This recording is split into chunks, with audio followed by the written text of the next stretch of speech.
All right.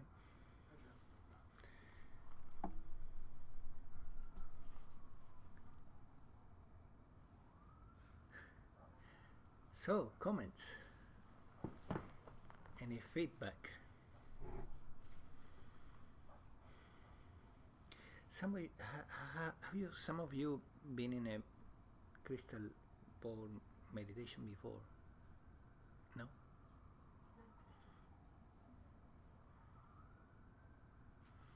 So, how was your experience?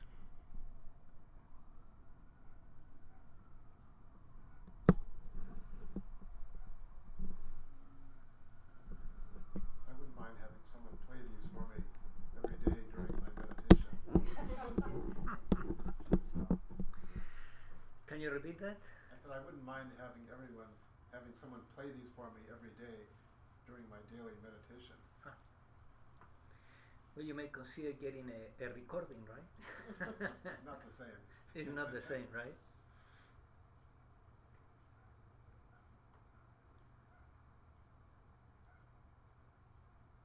Yes, it's not the same.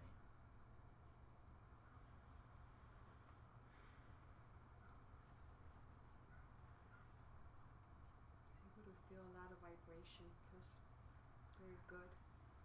A lot of vibration. The vibration was The very vibration? yes, very peaceful, and I feel love or joy. I just feel something beautiful.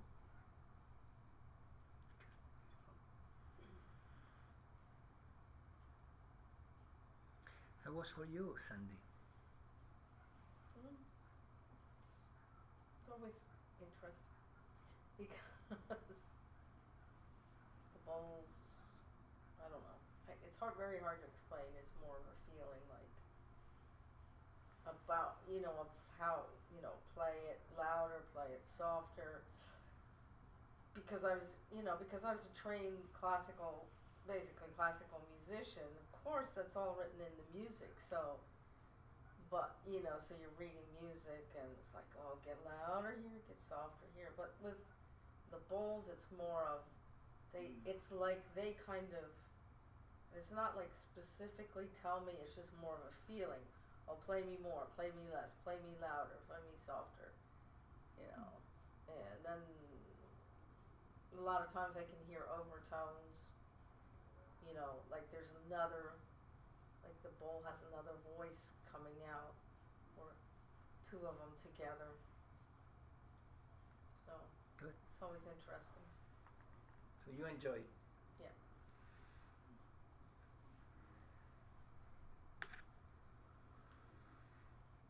Well, tonight we have a subject that is kind of puzzling, and you will see why. It's about the power of saying no to what is, which seems immediately to be that something is wrong, right? Because we have been trained to say yes to what is. And but actually, at the beginning of the spiritual path, when I began, I was trained to say no to what is in many respects. Not in every respect, but in many respects. And I remember the teachings that I was pursuing at that time, saying somewhere in the teaching that a sage is an ignorant man is full of yes, but a wise man is full of no's, right? So what the teacher wanted to really say is kind of tricky. So to understand this, first of all, we need to have a broader view of the spiritual life or the spiritual path from beginning to end. And the best paradigm or model that I found through the years that explains this amazing paradox is a model that is called the victim victor vehicle model of the spiritual path, which it says that in the beginning of our journey as seekers, we experience the victim state. And in the victim state, we are being played by different forces that are able to do with ourselves whatever they want, right? And we have little to say on that. What type of forces? Well, the programming of our parents, which was probably less than ideal. Then the programming that we got at school, which was likely less than ideal too. Then it came the university, and at the university or college, you probably got a programming that was also twisted. Then through TV and media, you get lots of advertisement and pushing of products and services that are not good for you. And so all these forces that are operating in the planet, they are competing for your attention and your yes. They want your yes. Let's say the pharmaceutical industry, they want your yes, right? That's why they do advertisement. Get this drug and you're going to feel great, right? Then you pay the consequences. So as we say yes to all these forces, we begin to pay a very high price. We pay it with our health and happiness. Physical health, mental health, and happiness. So at some point, we begin to realize that we are being used by these forces, and that really we need to begin to discern what we really want in life for us and what we don't. So you begin to say no to this and no to that, and I want something better for me. I don't want pharmaceuticals. I'm going to take supplements. So I say no to the pharmaceuticals, right? I'm going to eat well, and I'm going to do physical exercise, and I'm not going to go to the doctor because going to the doctor is dangerous, and so on and so on, right? So as you begin to mature into the no, and you grow your no strongly and stronger, you begin to move from the victim state to what is called the victor state. In the victor state, you are no to all these forces that are competing for your attention and for your yes. You put them aside. You don't allow them to enter into your life. And it's a big step forward. No question about it, right? And then you begin to set goals for yourself and pursue those goals with great intensity and willpower. And in order to do that, you need to discipline yourself. So you begin to say no to aspects of your own persona, body and mind, that are stepping on the way. They don't allow you to realize your goals. So your body wants to just be lazy, and you say no to the body. You're not gonna stay in bed today. You're gonna go to work, right? So gradually you begin to gain also some discipline, and discipline is part of the victor state.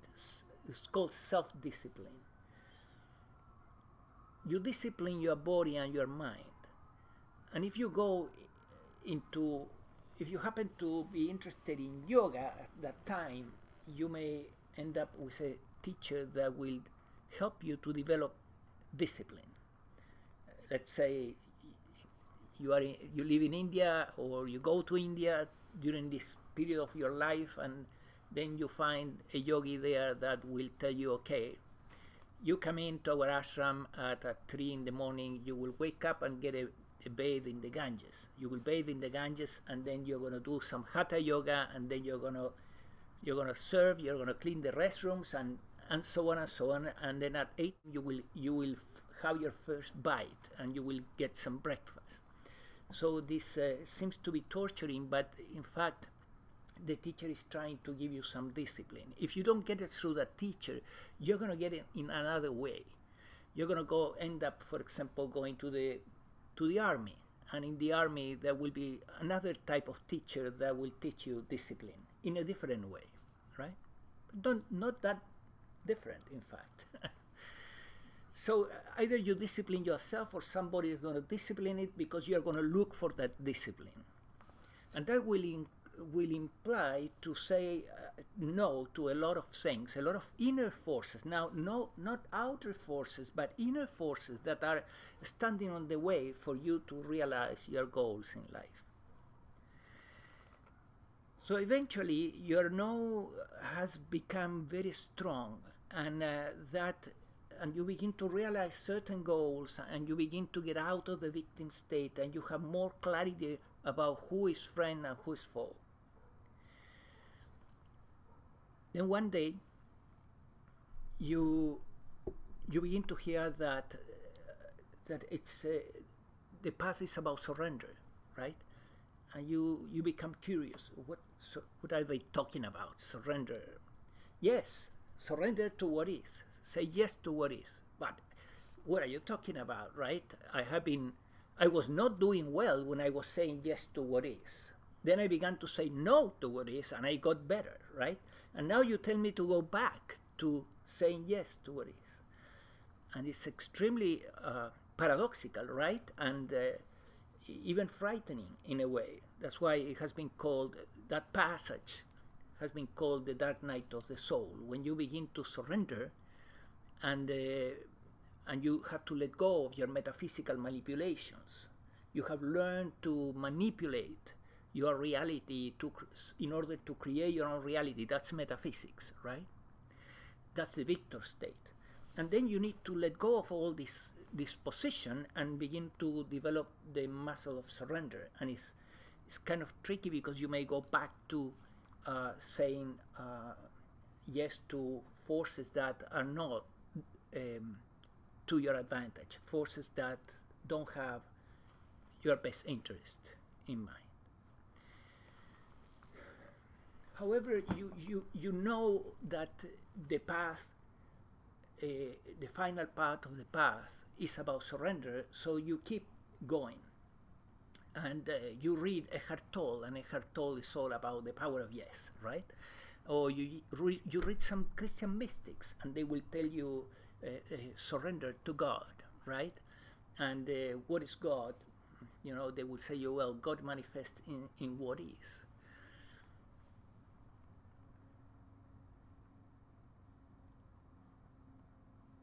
And then the no begins to fade out in the background.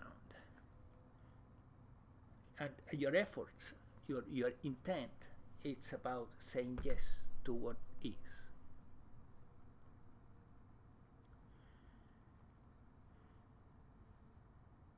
However, in this third stage, which most of you here are already in that stage, you're trying to attain deep surrender, right? That's what we want, to attain deep surrender.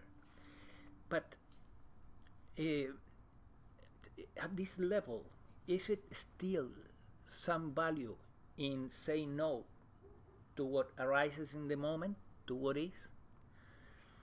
And I would say that there are certain situations where it still is valuable, and it's just because the whole path is so paradoxical that even as you are approaching the end of the path and attaining deep surrender, still there are situations where the no is the best option.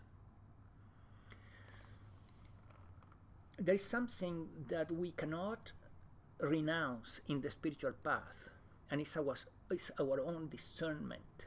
We can't renounce that. We renounce that.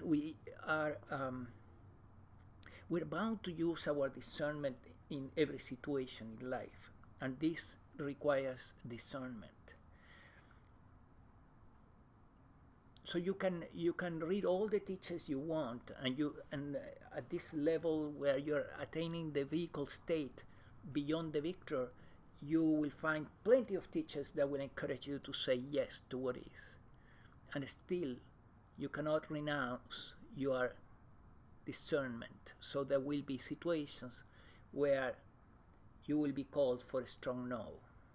And that's what I want to discuss now, and I offer you to contribute with your ideas in terms of what type of situations and how to say this, how to say no to what is, under what circumstances is appropriate, and also when it is against your purpose of attaining surrender. And how this can be done so that you don't reinstate the I, the me. I say no to what is, right? Because the no is the force of the ego. Is the ego. We gain ego strength by saying no to all these forces that are trying to use you. So they are there for a reason. It's for helping us to develop ego strength. But when we want to let go of the ego, then if we're going to say no to what is, we need to do it in a way that will not strengthen the ego again. So any idea?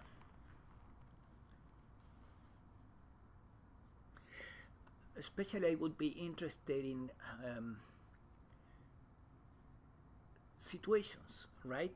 Under what situations you imagine that saying no to what is the best course of action.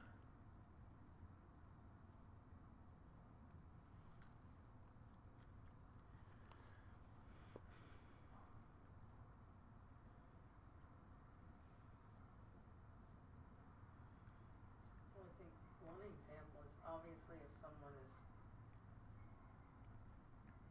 you're in the company of somebody who's kind of sort of a friend, but maybe they're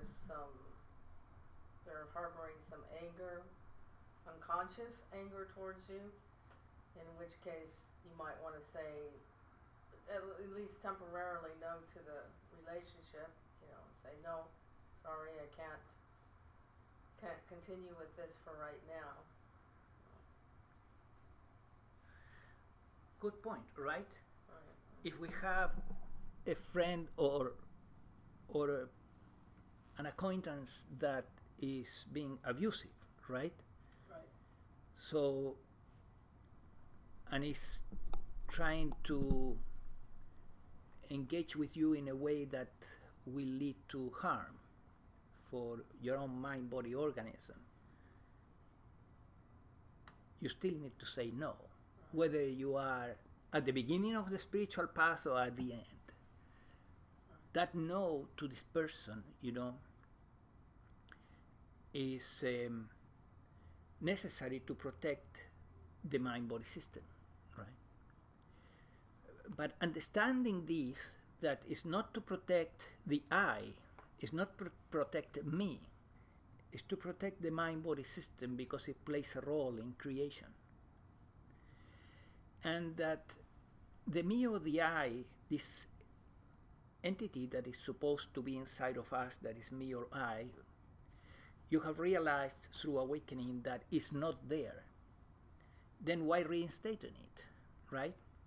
So you don't need to say, I'm going to say no to this person because I am not willing to. And you don't need to go into the I and the me story again. You simply say, this is not good for this mind-body organism, so this situation needs limits. And you put limits to that person, right? But the thing that has changed is that now you're not setting the limits to protect you, but to protect the mind-body system, knowing that what you are really is pure awareness and is impersonal, right? and still the limits needs to be put. But again, and now it's done in an impersonal way.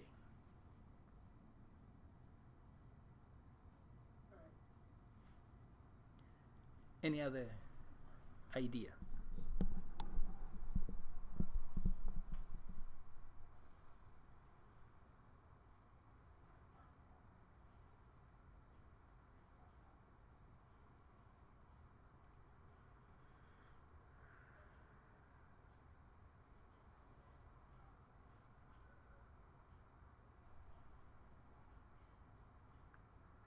What about our relationship with the mind-body system?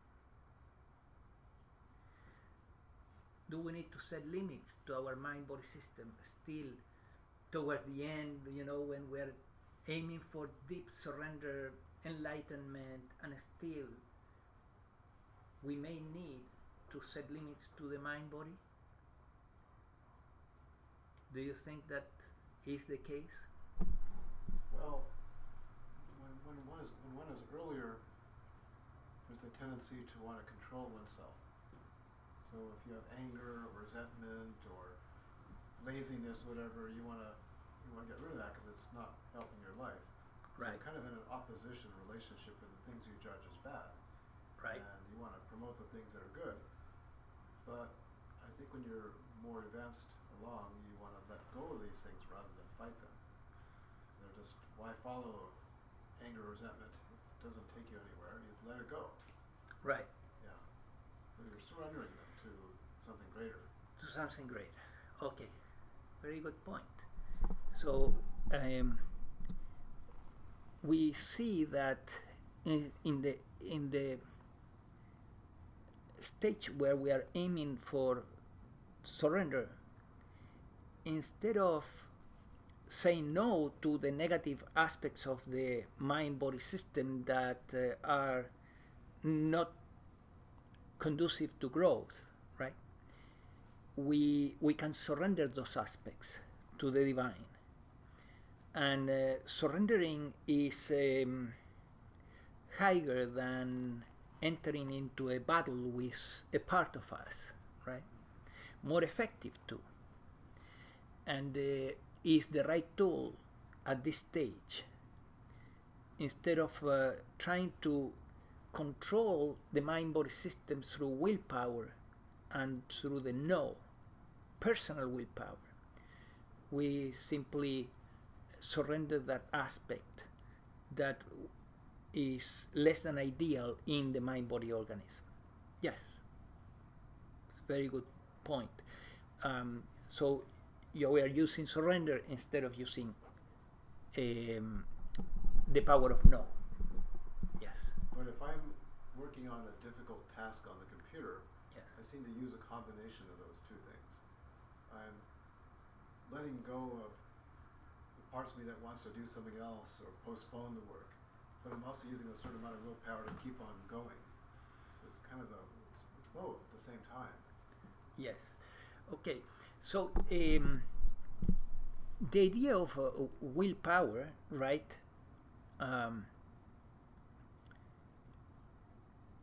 We could say that willpower continues and is expressed in the mind-body system even when you are in the vehicle state. It's just that it's not my will, but it's an expression of the will, hopefully of the will, a higher will, the will of the divine expressed through the body. But there is will, and it can be very strong, right? It can be experienced with great determination. The moment that you are doing a certain task, computer or whatever, that requires, to say no to the organism in order to complete the task, you are saying no. You stay here, right, to the mind-body system. You stay here. But that no can be coming from high above instead of coming just from the ego. It's the devotion to the task, the devotion to the role in life of the mind-body system as part of the totality of life. That devotion to the role, to the vocation of the organism, may lead to control the lower desires of the body through a very strong no. You see? And still, you can also surrender those aspects of the mind-body system that are less than ideal so that they will not arise again. But in the moment, like you say, because the work needs to be done, you just ignore or say no to those parts. So you're saying there's less personal involvement with the latter case.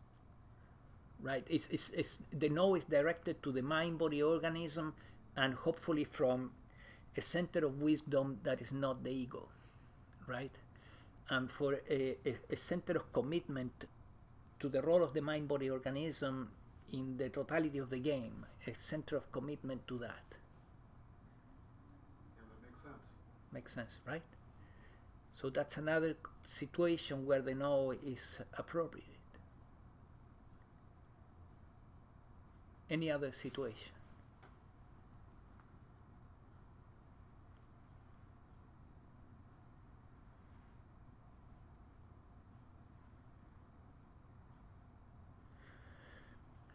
Let's say that something very trivial, right? That the mind-body system, still likes certain things, like certain pleasures, like for example, having a glass of wine. Having a glass of wine, there's nothing wrong with having a glass of wine. But 2 glasses of wine, it's not that good for the brain already, and 3 glasses even more problematic, and so on. So you can allow the body to experience pleasure, right? You enjoy the first glass of wine, and then the body wants another one. Right? You can use the surrendering technique to immediately surrender that tendency, right? Very good. But if you don't have the time because you are busy, at that moment, you talk to the mind-body organism and say, no, one was enough, right? And you treat the organism like a father to a child.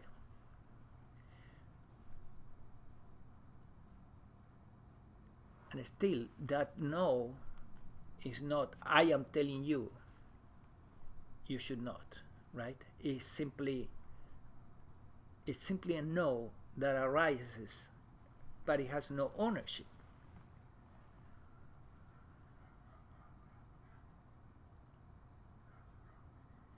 Any other possibility? I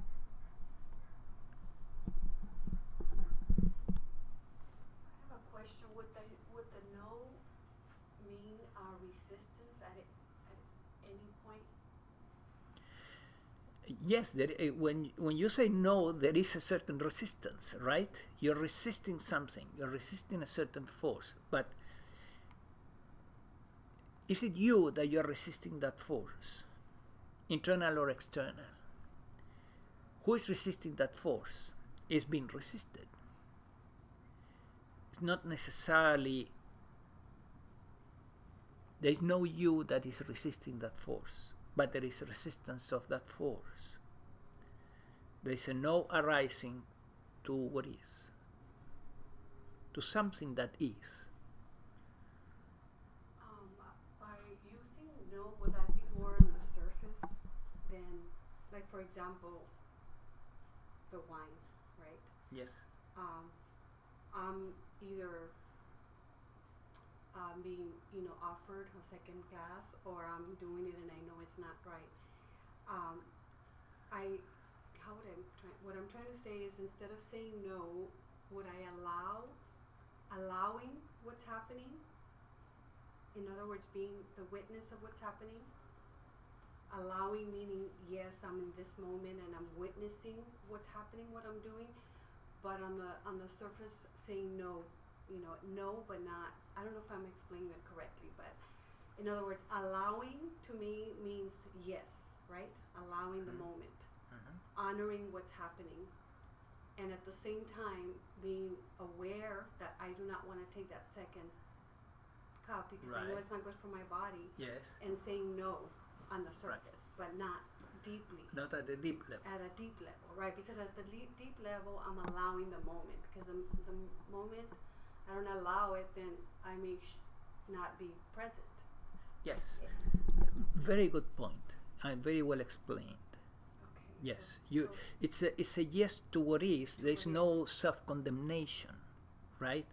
The mind body system will never be perfect, so there's no self-condemnation of this desire for the second glass of wine, right? Right. They say yes to it, but they say no to the action, right? Exactly. That's what I was trying. Which is more superficial, you could say. Yes.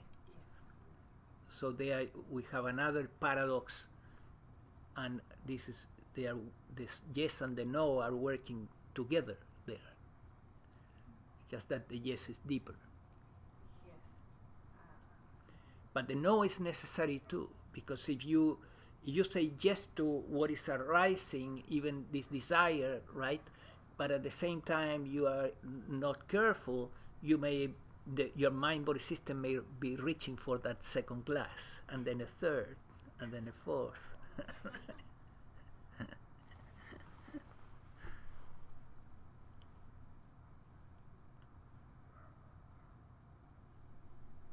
is it possible for the body-mind organism to not allow surrender? Is it possible for the mind body organism to do not allow surrender?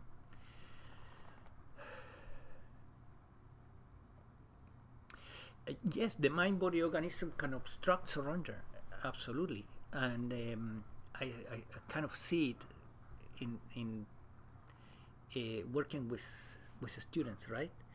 That in a way the ego doesn't want to surrender, so it wants to stay in charge, and so the ego can boycott surrender and can keep you in the victor state, locked there, right? Until you realize that the victor state, although it has helped you to get out of the victim state, it has not made you happy. It has made you happier, but not happy really. And there is still too much inner tension as a result of so much control, that the ego is in control and wants to control life, but life is kind of uncontrollable, so there is a clash of forces that keeps you in inner conflict. And then you begin to look for surrender, right? Saying yes to what is, which is the higher path. And still, it's like when I'm trying to communicate, perhaps the best way to picture it is with the symbol of the yin and yang, right? So in the victor state, you have all black with a dot that is white, and in the vehicle state, you have all white with a dot that is black. So the white in the vehicle state is the yes to what is. That's the most significant part of your life, is a yes and yes and yes to what is. And still, there is a dot there that represents those occasions where you will need to use still the power of no. In an impersonal way, hopefully, so that you don't retrieve the I thought, but still will be needed.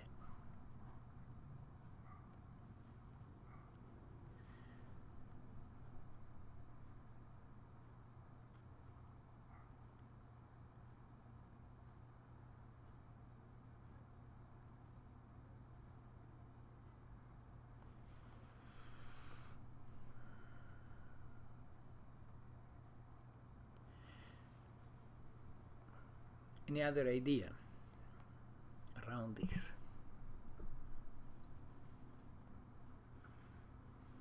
Yes. How does this topic relate to detachment? Detachment.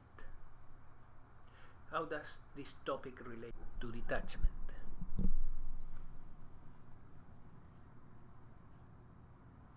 Because we have lots of yeses and nos, but when we get attached to what we want and what we don't want, then we're in trouble. Right.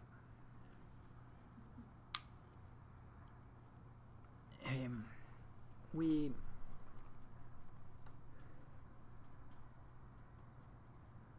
need to discern from what levels these likes and dislikes or desires are coming from, right? Some are coming from the body, wants something, likes something, dislikes something else. And to know that this is something that is not you, it has to do with the mind-body organism, then gives you detachment. And you want to observe it, right? And if you take the position of the witness, then there is detachment.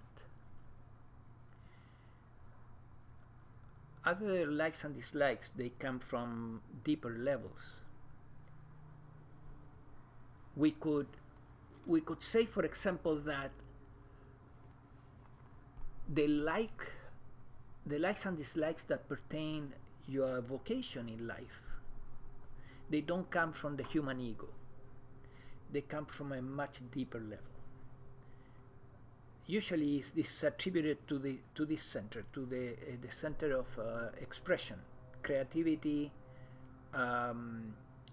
service, and vocation.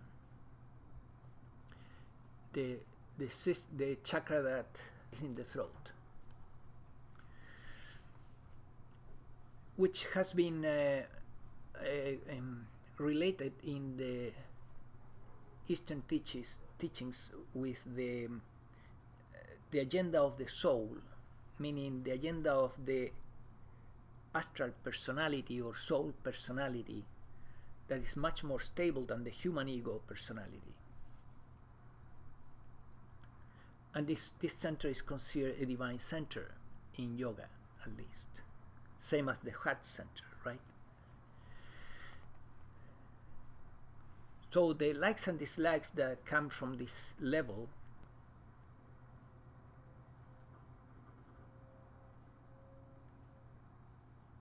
at least the way it's perceived here should be honored, not repressed or ignored.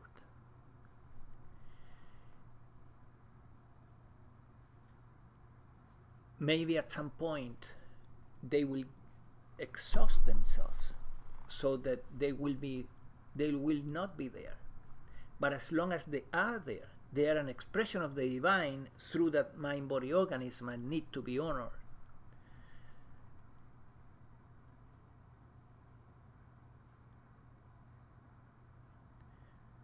In fact, it's very likely that if this level of desire and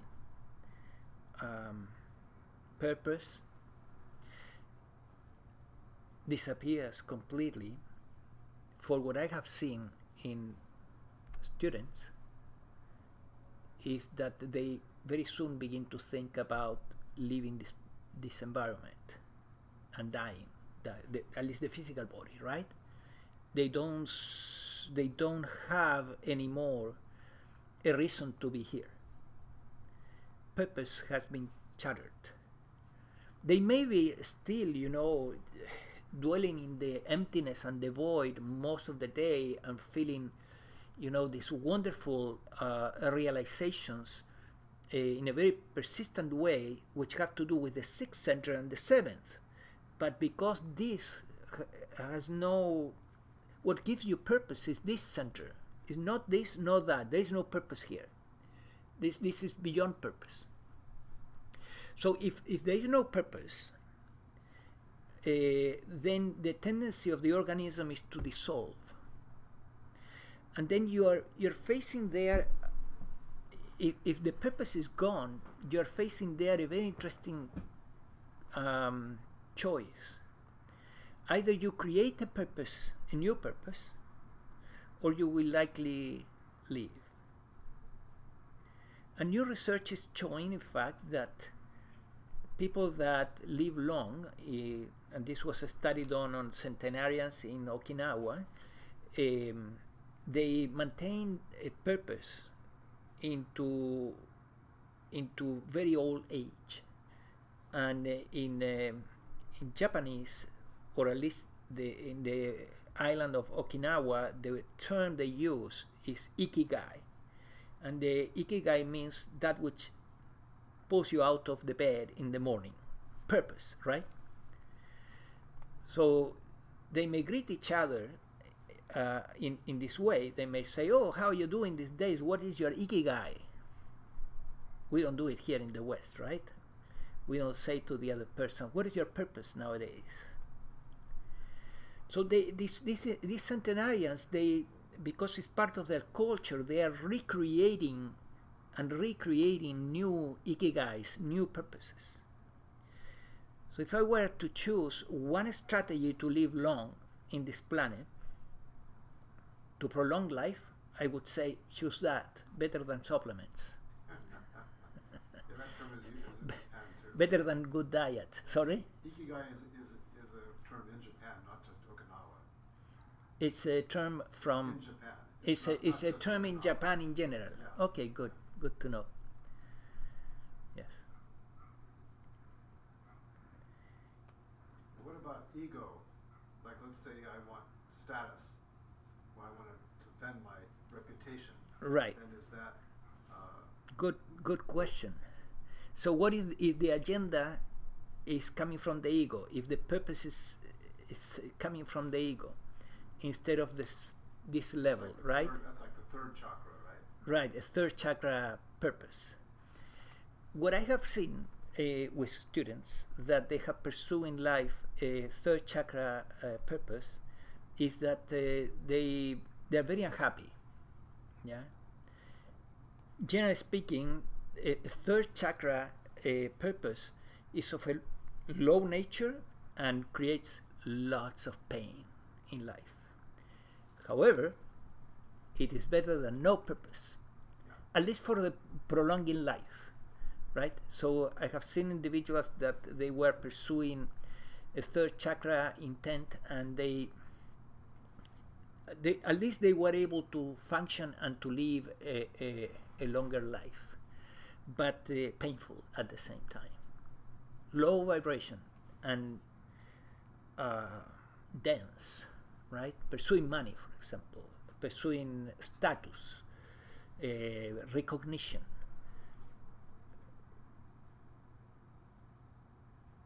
So it's a great step forward in the evolution of the individual or the soul when they begin to let go, realize and be aware of the what level the purpose is, where the purpose is coming from what level, and then they are willing to let go of the personal, the ego, and they begin to function from this center, which is about service, vocation, and creativity. So I remember in a very interesting book written by a researcher called Michael Newton, that he was using hypnosis to understand how the astral world works, right?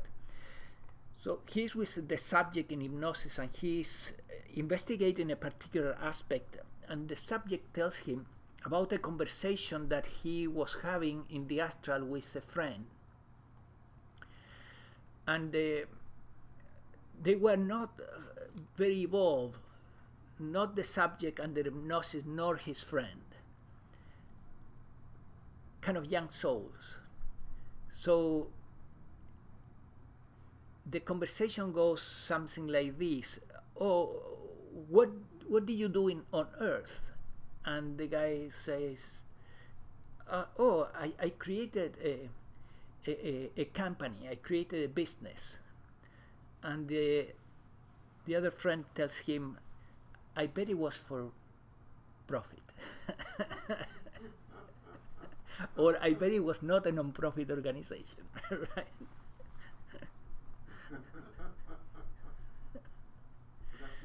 So that's a common thing here. Very few people go for creating a non-profit organization and really serving humanity. Most people go for what is here for me. Third chakra, painful.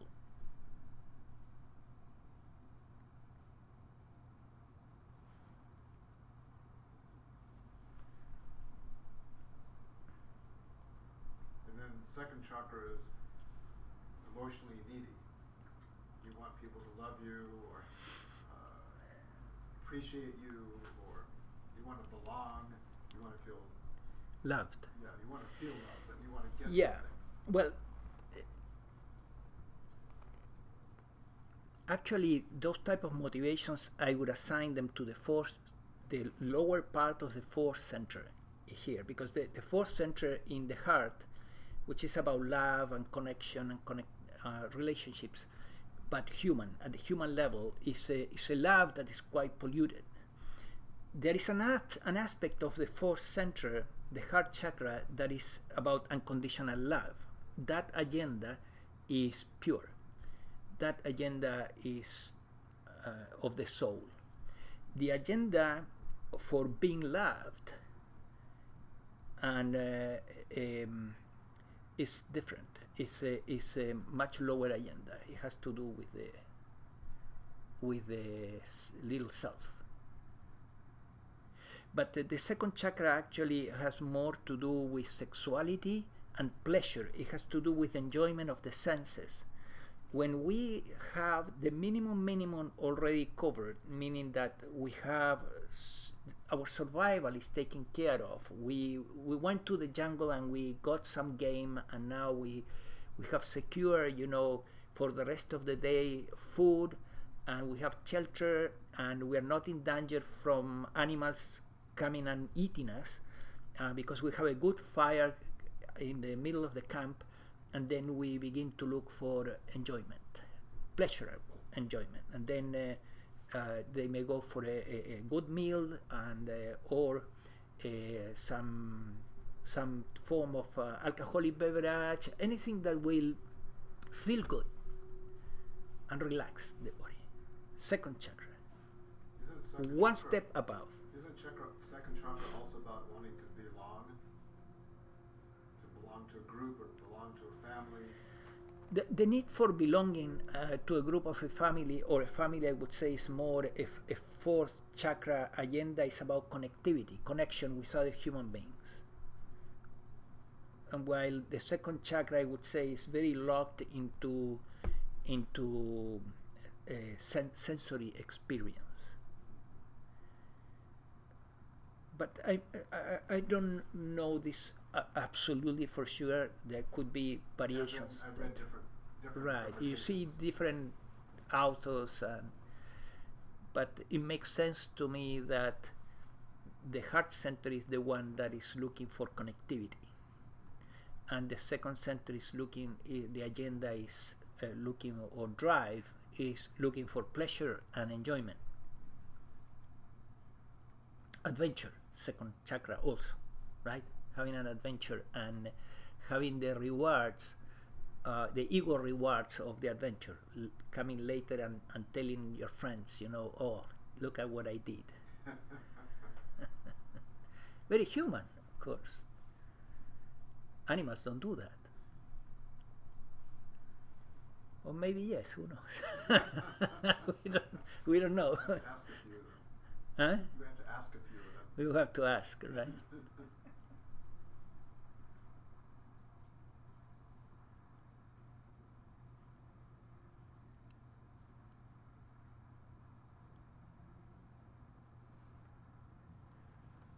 There's a movie called Yes Man.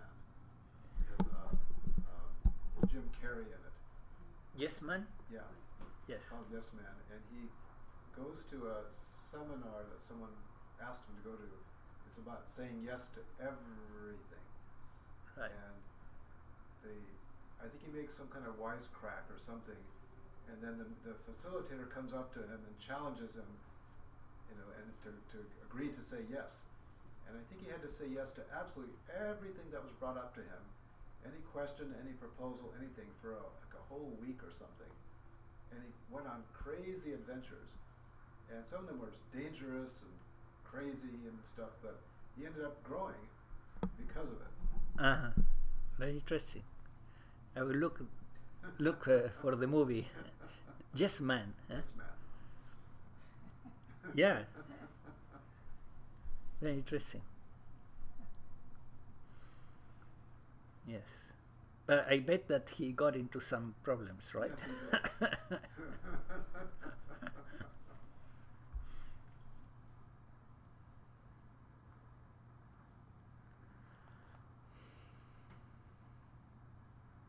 So the effectiveness of the power of no is dependent on what chakra you're operating from? Or- Okay, that's an interesting question. So the effectiveness of the power of no depends on what chakra you're operating from? I would say so. Yes.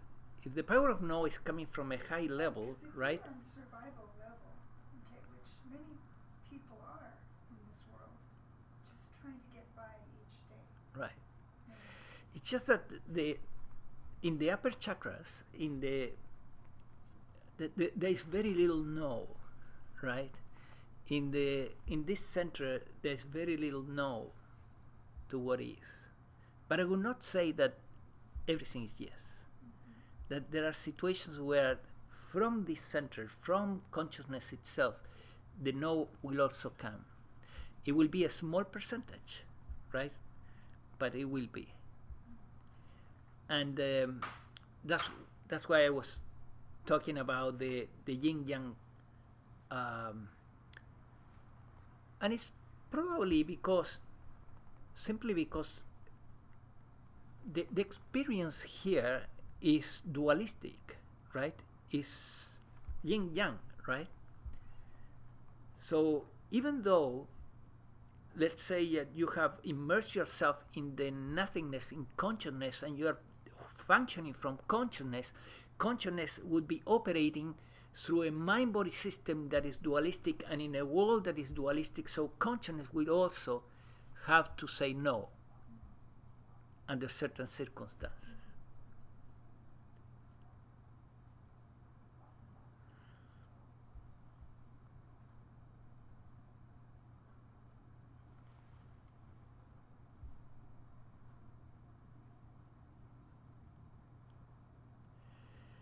But we see how the no is the voice of the ego when the child begins to grow an ego, right? There is a stage of development where almost every child goes through, that the child becomes Mr. No, right? It's time to go to sleep. No. So it's just that the ego is kicking in very strongly at that time, right? So the ego is Mr. No, and the ego continues, through life, even into adulthood, with this very strong no, right? But there are egos that are even more sick than that. The ego is always sick, but an ego that is saying yes and yes and yes, and is not protecting itself appropriately. It's much more pathological. It's the victim state.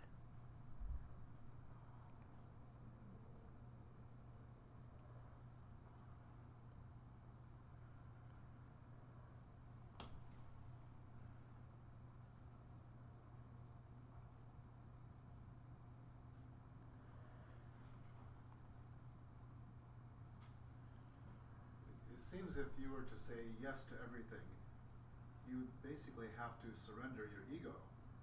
because then you're having to let go of your likes and dislikes, what you want to do, what you don't want. You just have to keep letting it all go and surrendering, and just keep sticking with yes. I think it's probably the ego's worst nightmare. They have to say yes all the time. Right.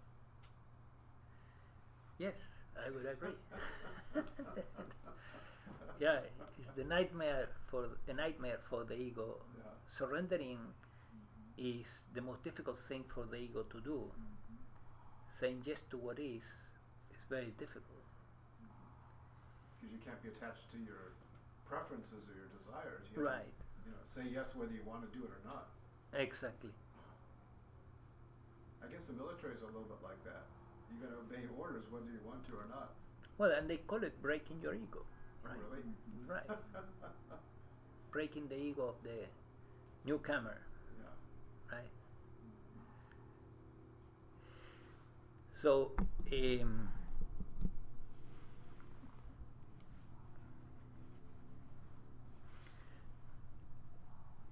but breaking the ego of a person without giving them the proper tools to move to the vehicle state can be very dangerous, can be very destructive, right? Another situation that is worth considering is that we may all have ego deficiencies at some level. What I mean by that is that you can have residues from the victim state, and although you are moving with great strength into the vehicle level, there could be elements where still the ego is weak, never got enough strength to say no to certain things that are negative for and detrimental for the mind-body system. So now those ego weaknesses need to be worked out, although you are moving, into the vehicle state, into the yes. So it can become very confusing, because life can show you a situation that what is being called for is to act from the ego and bring the ego and gain ego strength at that level before it is dissolved, before you let go. And it's because there are areas in the psyche where the ego still needs to attain strength. So especially for people who have traumas. Yes, traumas, a traumatic childhood. And they Yeah. have pain. So they say that those people oftentimes are prone to addictions. The addictions are a way to self-medicate the pain. Yes, addictions, So right? part of the ego hasn't really developed. Right. Addictions, in fact, are part of the victim state, right? So you see individuals that are moving very strongly into the vehicle state, saying yes to everything, and still they have addictions that they haven't solved. So the problem at that level is that they may need to they may need to face their addictions regardless, right?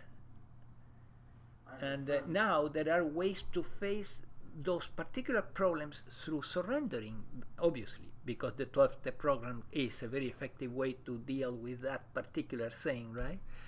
So you can use surrender instead of using no, instead of using willpower.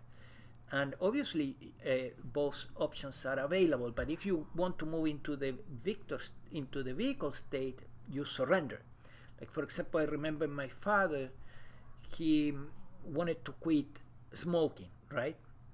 He did it through willpower. He was a chain smoker, 40 cigarettes a day, and he prepared his mind for quite some time, so that the 1st of January he was going cold turkey, and he did it, and he succeeded, and then he never touched a cigarette again. But you could that is the victor and the power of no applied to consolidate the victor state. He was not interested at that time, at least, in surrender. But if you are already functioning at a higher level and you are interested in surrender and applying the power of yes in your life, you surrender for those situations so that you don't go into the I, into the me. I have a friend. He's pretty successful in business, and he's a very happy, friendly person. But he goes to a 12-step program for alcoholism, and now he's a sugar addict. He's a sugar addict. Yeah, so he's an addictive personality. So Right. even though he seems to be very successful and Right, right. positive, there's something that hasn't healed. Right, exactly. Yeah. And you see in the case of sages like Nisargadatta that he kept his habit of smoking, quite a few cigarettes per day apparently, all the way to the grave. He accepted that in the mind-body organism as an imperfection, and so there was detachment from it, but he concluded, well, this has been going on for such a long time, and it will be a useless, a very difficult battle. Who cares? This mind-body system is going to just last for so long. And then he kept going. He kept smoking. To keeping, the proportions, in this mind-body organism grew up drinking coffee and in the presence of caffeine all along the whole neurological system from early childhood. It would probably do more harm than good to stop the habit. There has been no attempt to let it go.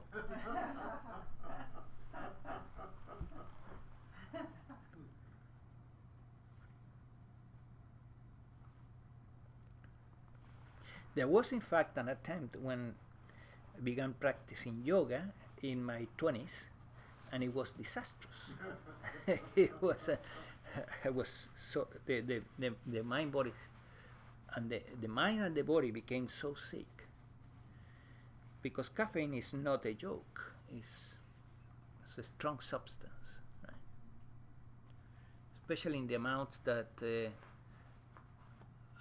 I was taking them when I was a child, in the order of 400 milligrams of caffeine per day. How many cups is that? That's 4 espressos per day. As a child? As a child, right. So, and I didn't have much to say about it. It was, the custom at home.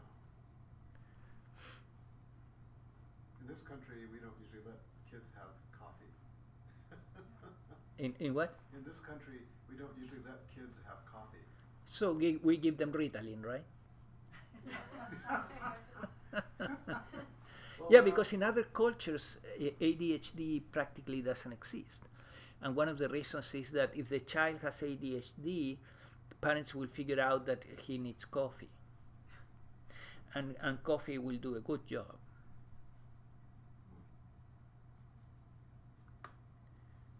It's a matter of dosage. The proportion is 5 milligrams of Ritalin for 100 milligrams of caffeine, which is 1 shot espresso. So you give a child 4 shots of espresso during the day, like I was taking, and that's 20 milligrams of Ritalin, which is a therapeutic dosage.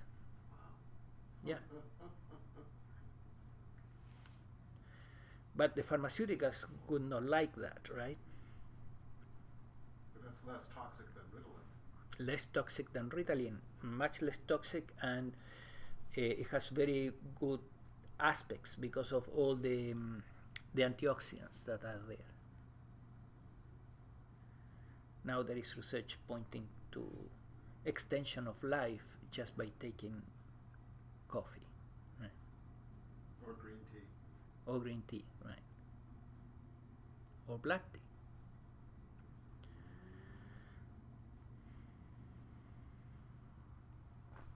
We stop here? or have any questions or comments you want to add? Okay. Thank you for coming tonight.